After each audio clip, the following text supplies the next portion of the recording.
Hey, Mike with Nerd Problems Gaming here. In today's video, we're doing a review and how to play video on the Hair of the Dog board game, so let's get into it. Alright, so now that we have the game out, let's walk you through a bit on how to play the game so you have a better idea on how it works, and then I'll jump into my review after that.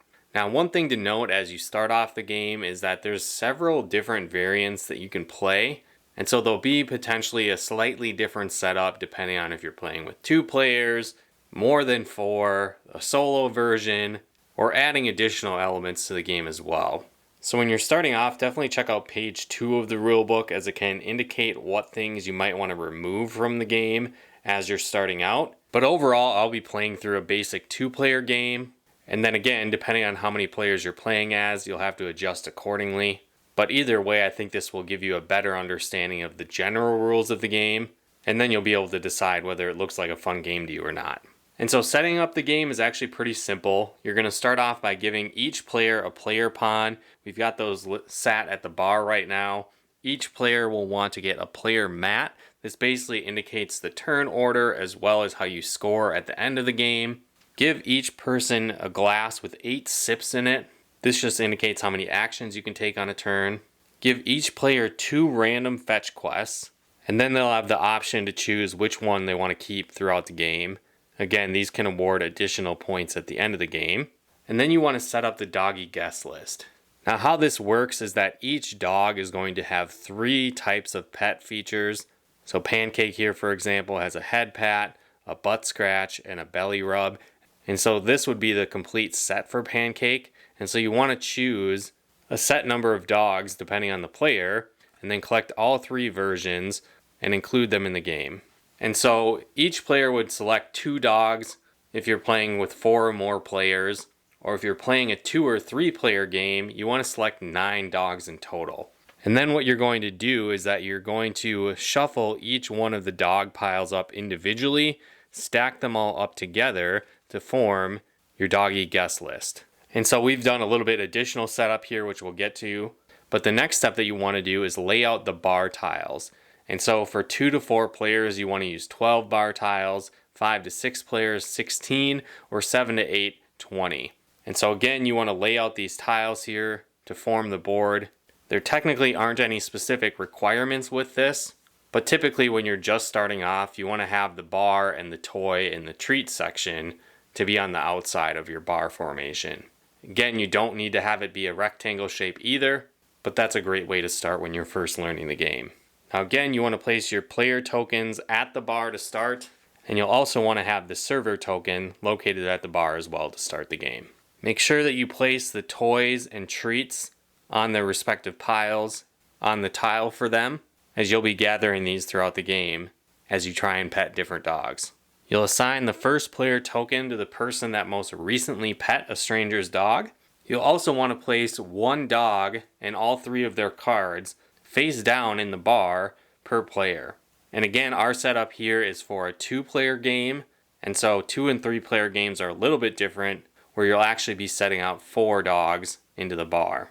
Now, as a side note, in this setup process, normally with 4 or more players, the first dog that you pet is free, or basically they don't have any conditions associated with petting them. However, in a 2 or 3 player game, you're going to assign an initial pet condition to each dog that's laid out on the board. And so again, you'll go to these tiles here on the left. As you can see, there's a green one and a pink one. And basically the green are toys and treat conditions, and then the pink icons are more location specific. And so you can alternate dogs at the top, for example, just to give some variety of initial pet conditions players will need to meet. Now there are lots of different pet conditions in the game, but you can refer to the back of the rulebook to see all of them and what exactly they mean. But in some cases, it will require you to have a specific treat or toy, or again, maybe they don't want a specific treat or toy. Also, depending on location, the dog might need to be outside or inside or by a water dish near another player. Again, a lot of different options, but you can see the differences here on the back of the rulebook if you had questions on what icons might mean in terms of pet conditions needed. Another side note during setup is that dogs cannot be placed at the bar counter, the treat stand, the toy bin, or in a tile with another dog. So place them accordingly on the tiles throughout the bar. Now when it comes to your turn, it's pretty simple and it follows a 4-step process. 1 is sipping for actions, 2 is toasting, which is optional, 3 you move the server, and 4 is checking for new dogs. And so sipping for action, that's pretty simple. There's 4 options with that. You can move, you can take a treat or toy from the toy or treat bin, you can beckon a dog, which makes them move 1 space towards you, or you can pet a dog, which would end your actions for the rest of the turn. You can also toast, and again, this is optional, but basically what this does is it allows you to sip however many sips you want or have available within your mug, and you can cause another player to drink that many drinks as well. This can cause them to run out of drinks in their cups, and one element to the game is that if a server is on your tile when you're completely out of drinks, you'll actually gain a cone of shame token, which is the dog with the little cone on its head, and you'll lose points at the end of the game for each one of those that you have. And so you definitely want to avoid those throughout the game. Now again, the object of the game is to have the most points at the end of the game, and to gain points you'll do that by petting the most dogs by the end of the game and completing your fetch quest for extra points, and again avoiding shame tokens as those are negative penalties. The third step of your turn, once you've taken your decided actions, is that the staff will move. And so the wait staff will move 1 space, the player whose turn it is will control where they go, and so make sure that you take that action when it's your step to move the server. Again, your goal would be to place this on another player, because if they're on the same space with that server and they're out of drinks, they're going to get a shame token. Something else to note is that you cannot gain a shame token if you're at the bar, because you would be obviously in the process of getting a new drink. The end of your turn is going to consist of checking for new dogs, and this only happens if an entire pile has been depleted and a new dog needs to come into the bar. And so normally in a game that's over 3 players, so 4 or higher, you'd simply take your next stack of dog, place it somewhere in the bar, if you were the person that drew the last dog of another pile, and then that dog would be available to pet on future turns. But in this 2-player game, anytime you would do that, you would take the top card, place it face up at the top row there, add a pet condition, and then place the other 2 cards somewhere on the board here. Because again, in a 2 and 3 player game, there's some initial condition that you must meet first in order to pet a dog. So cycling back to the action step of your turn, moves, like I mentioned, very simple. All you need to do is spend 1 sip, so you can set that off to the side, and then you can move your player token to any location on the board. So again, let's say I move my piece to the toys section. This is another option where I could spend an action to take a toy. Now you can only hold 1 treat or 1 toy at a time throughout the game. And that can be important because some dogs will only want certain toys or not want other toys. So you have to be careful what toys and what treats you might take, as you can only have 1. And so again, you could take 1 sip. And in this case, let's say I'm going to try and pet Ladybug. They want any type of toy, so I'll just take the Squeaky Penguin at this point. Again, I'll likely want to place this face down so other players can't see what toy I actually have, just because they might forget, and that could lead to an advantage for you later in the game. Now another option of an action you can do on your turn is to beckon. This is again pretty simple. Dogs can't be beckoned into tiles with other dogs, and they can't be beckoned into the bar, toys area, or treat area.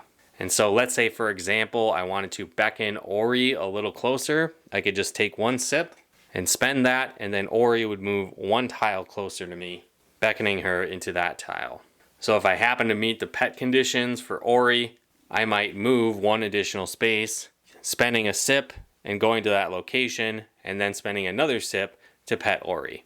But in this case, Ori does not like the toy I have, so what I want to do is try and pet Ladybug. Because I have a toy that they want, I simply need to get to that location. So again, I'll spend a sip to move to Ladybug, and then I'm going to spend another sip to pet Ladybug. And so I'll draw the top card on Ladybug's card, and then I would have gained a pet from Ladybug to add to my point total.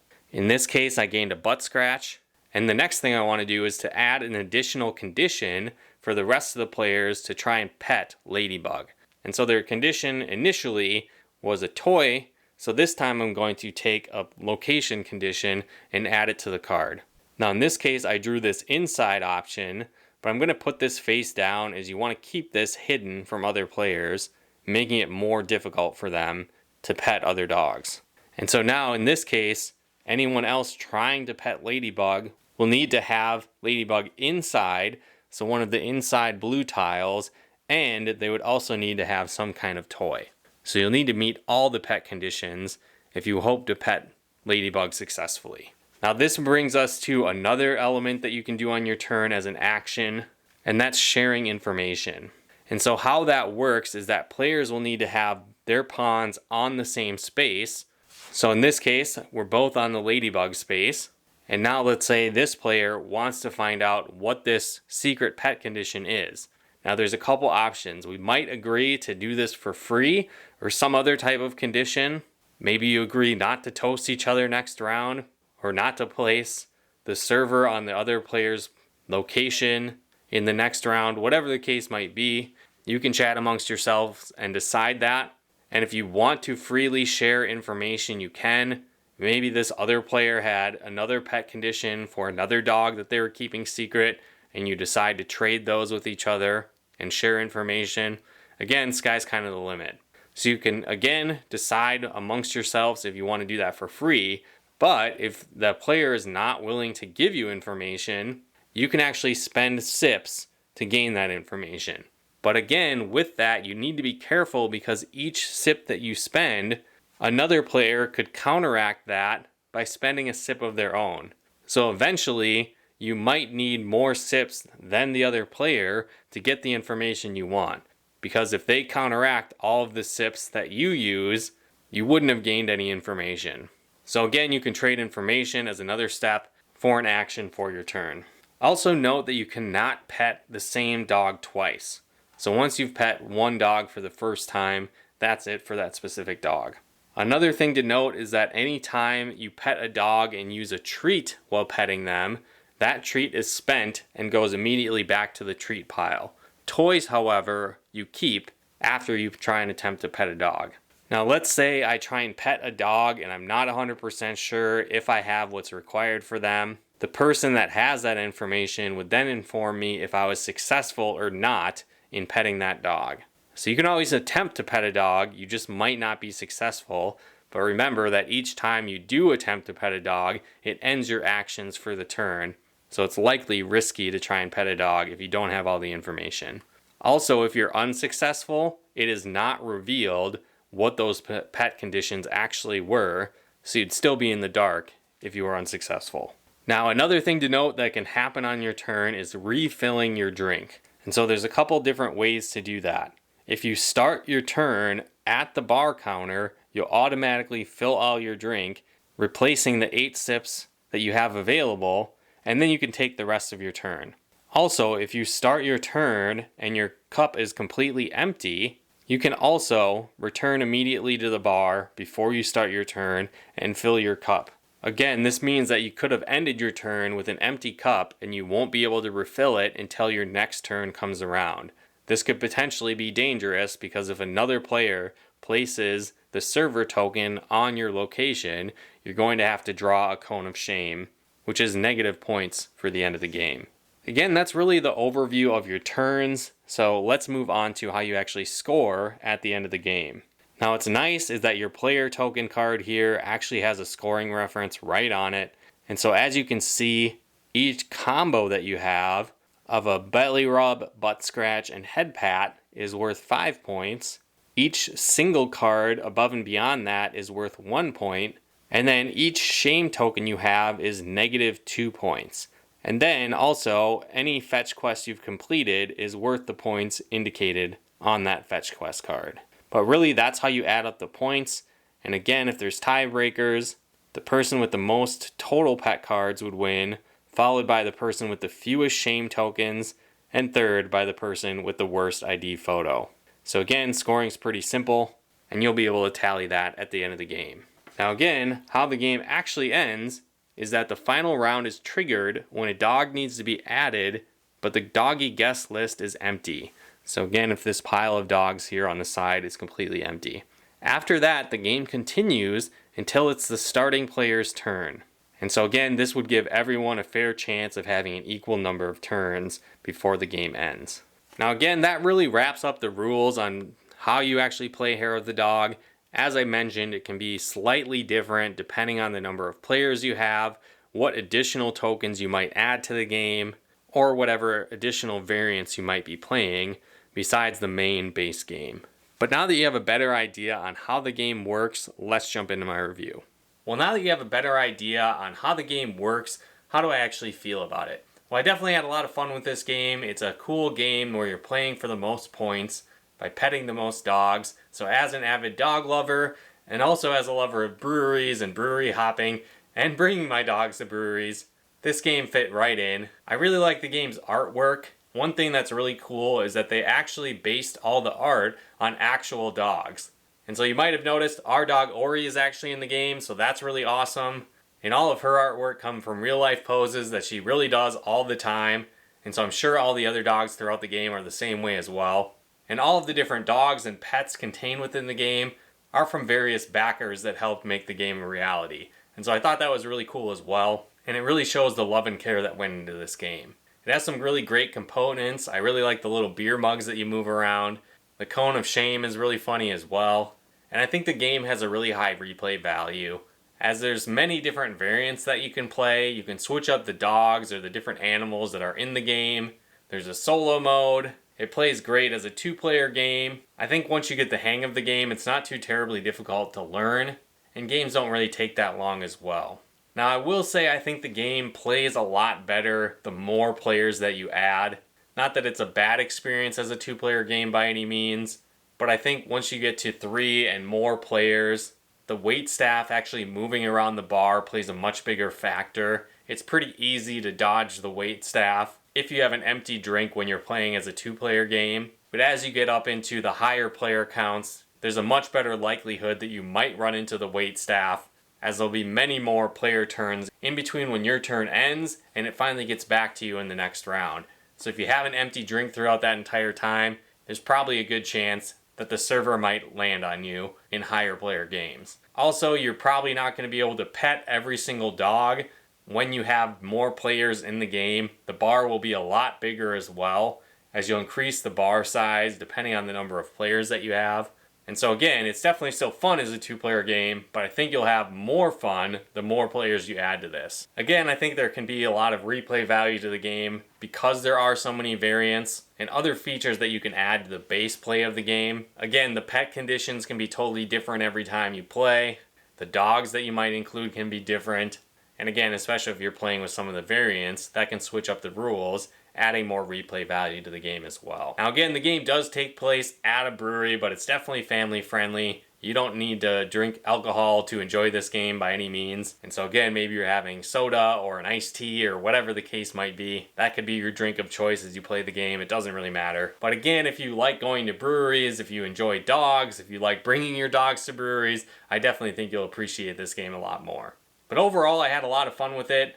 If you're a dog lover, I think you'll like this game a lot, as the artwork is super cute and a lot of fun. But there are definitely some other pets like cats and chameleons thrown in the mix as well. But if you're looking for a new dog-themed board game, I'd recommend checking this out. And if you'd like to pick up a copy of this game, there'll be a link in the description where you can do so. And if you like this video, be sure to hit that like button as it really helps out the channel. And if you'd like to help us support the channel, pick out content and more, consider becoming a patron of ours at nerdproblemsgaming.com/Patreon. And if you like videos like this on video games, board games, and everything nerdy, check out one of our other videos here. And if you haven't done so yet, be sure to subscribe and turn on the bell notifications to get the latest updates of new nerd videos we put out. But once again, thanks for tuning in, and we'll talk to you more soon.